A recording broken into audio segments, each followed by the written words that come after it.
स्वागत है मेरे YouTube channel Indian bull versus bear Hindi में। अभी तक आपने इंडसइंड बैंक के क्राइसिस के बारे में तो सुन ही लिया होगा।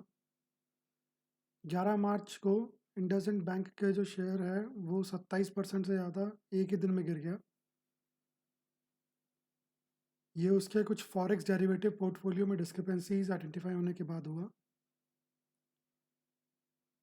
इस वीडियो में मैं इंडसइंड बैंक का हिस्टोरिकल डेटा का एनालिसिस प्रेजेंट करूंगा आप सबके सामने। डिस्क्लेमर को एक बार पूरा पढ़ लीजिए। तो इंडसइंड बैंक जो है वो 1994 में, अप्रैल 1994 में स्टैब्लिश हुआ था। ये पांचवा सबसे बड़ा प्राइवेट सेक्टर बैंक है और मुंबई में इसका हेडक्वार्टर है। 4 करोड़ 20 लाख लोगों को ये बैंक सर्व करता है और 3,000 से ज़्यादा इसके ब्रांचेस और एटीएम्स हैं पूरे देश में।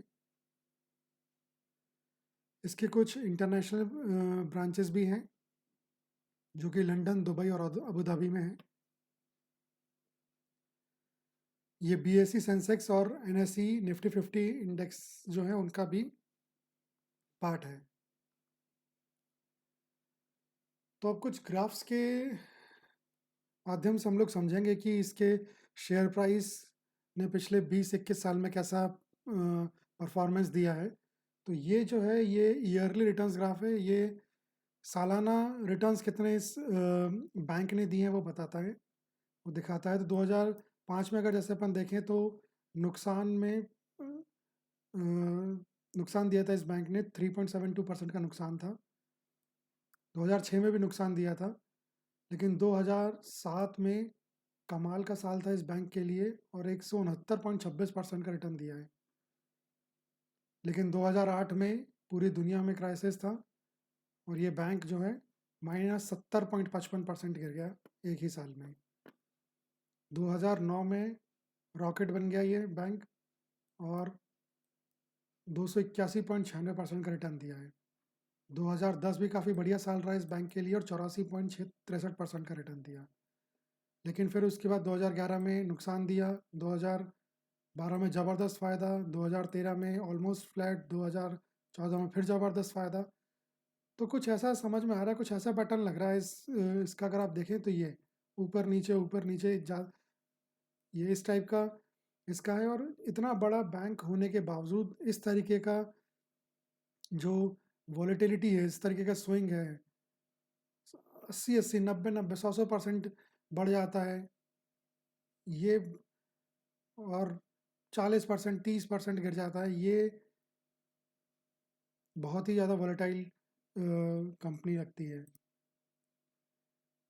तो इससे ये समझ में आता है कि ये जो है ये हिस्टोरिकली वॉलेटाइल है इसका शेयर प्राइस मूवमेंट।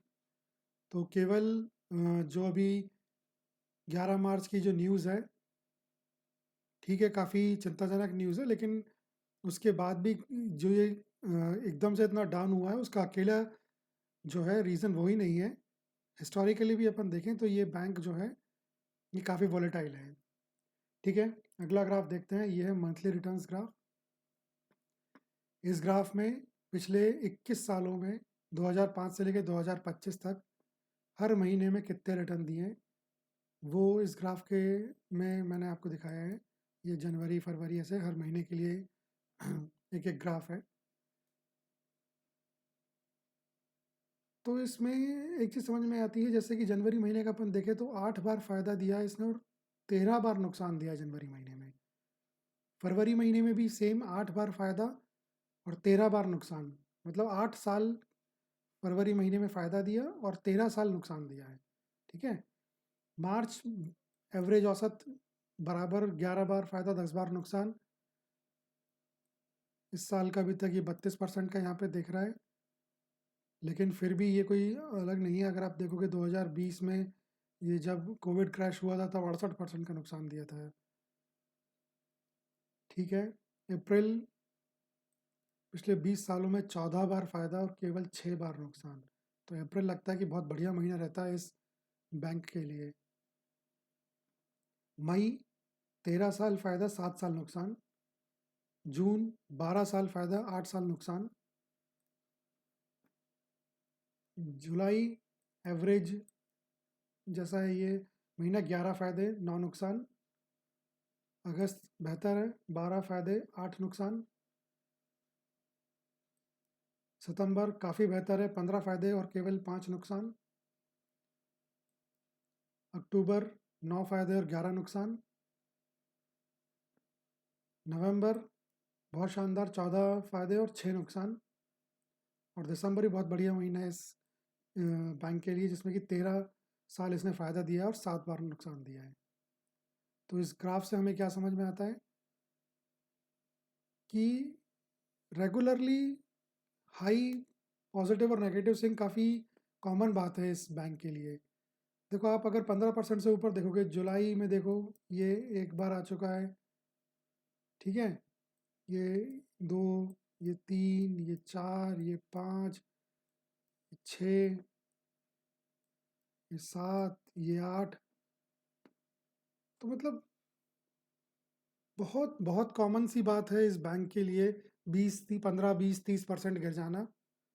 ये हिस्टोरिकल डेटा बताता है, मतलब ये कोई वो नहीं है, ये एक्चुअल फैक्ट है जो मैं आपको बता रहा हूँ कि इसने ऐसा हुआ है। ये बैंक बहुत ही आम है इस बैंक के लिए 20 30% गिर जाना।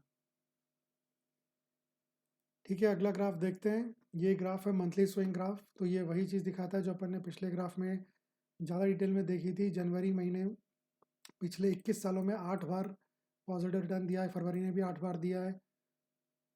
मार्च एवरेज महीना है, 11 बार पॉजिटिव 10 बार नेगेटिव।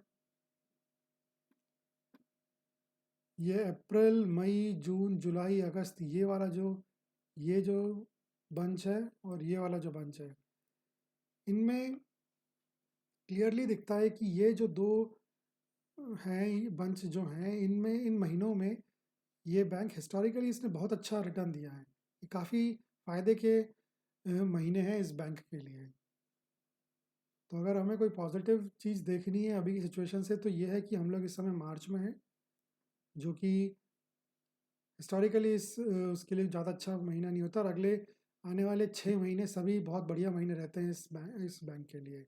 और ये 1 2 साल का डेटा नहीं, 20 21 साल का डेटा बता रहा है। ठीक है, तो क्या समझ में आता है? यही लिखा हुआ है कि फर्स्ट क्वार्टर जो है वो हमेशा हिस्टोरिकली अच्छा नहीं रहा है। तो ये जो पहला क्वार्टर कैलेंडर ईयर का, मतलब ये जनवरी फरवरी और मार्च, ये 3 महीने जो हैं, ये इस बैंक के लिए हिस्टोरिकली ही अच्छे नहीं रहते।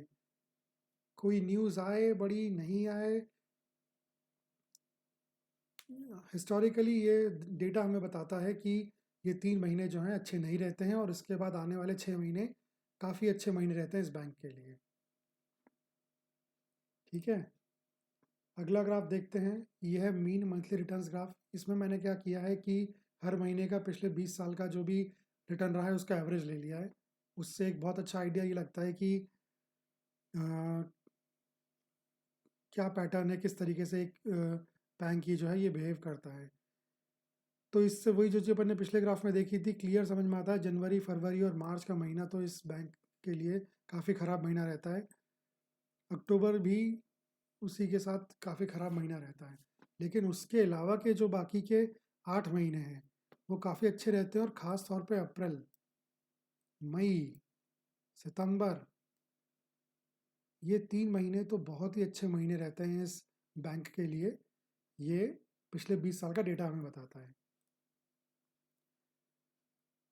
तो वही चीज़ है, जनवरी फरवरी मार्च और अक्टूबर जो है वो वीकर मंथ्स हैं, जब ये इसकी हालत ख़राब रहती है इस बैंक की। और अप्रैल मई और सितंबर काफ़ी स्ट्रॉन्ग मंथ है इस बैंक के लिए। काफ़ी तगड़ा परफॉर्मेंस शो करता है पिछले 20 साल से ये बैंक इन 3 4 महीनों में। ठीक है, अब ये आखिरी ग्राफ देखते हैं। ये है ट्रेड वॉल्यूम ग्राफ। इसमें जो डेटा है वो मिलियंस में है। ये बेसिकली क्या बता रहा है, ये बता रहा है कि हर महीने में पिछले 20, तो ये जो डार्क ग्रीन, ये हरे कलर की, डार्क हरे कलर की ये जो बार है, ये पिछले 20 साल 2005 से 2024 तक का डेटा है। और ये जो हल्का ग्रीन है, ये जो लाइट ग्रीन है, ये है इस साल का 2025 का। तो ये क्या दिखा रहा है कि ट्रेडिंग वॉल्यूम दिखा रहा है in millions average trading volume, पिछले 20 साल का एवरेज अगर मैंने निकाला है तो उससे मुझे डेटा मिला है कि पिछले 20 साल में जनवरी में 57.82 मिलियन, 1 मिलियन है 10 लाख होता है, ठीक है, तो 57.82 मिलियन शेयर्स की ट्रेडिंग हुई जनवरी में पिछले 20 सालों में। फरवरी में 54.22 मिलियन शेयर्स की, मार्च में 72 मिलियन शेयर की, ऐसे अप्रैल मई जून जुलाई सब ये है। अब इसको अगर अपन कंपेयर करके ये देखें कि 2025 में, जो कि ये हल्के हरे रंग का जो बाहर ये दिखा रहा है, तो जहाँ 20 साल का एवरेज जनवरी का 57 यानी करीब करीब 58% का है, सॉरी 58 मिलियन का है, जनवरी में वो 101 मिलियन शेयर्स का ट्रांजैक्शन हो गया। फरवरी का एवरेज 54 मिलियन का है, 2025 में वो करीब करीब 138 मिलियन शेयर्स का ट्रांजैक्शन हो गया। मार्च का एवरेज करीब करीब 72 मिलियन का है, और अभी आधा मार्च निकला है और उससे 4 गुना ज़्यादा, 200 करीब करीब 295 मिलियन शेयर्स की ट्रेडिंग ऑलरेडी हो चुकी है।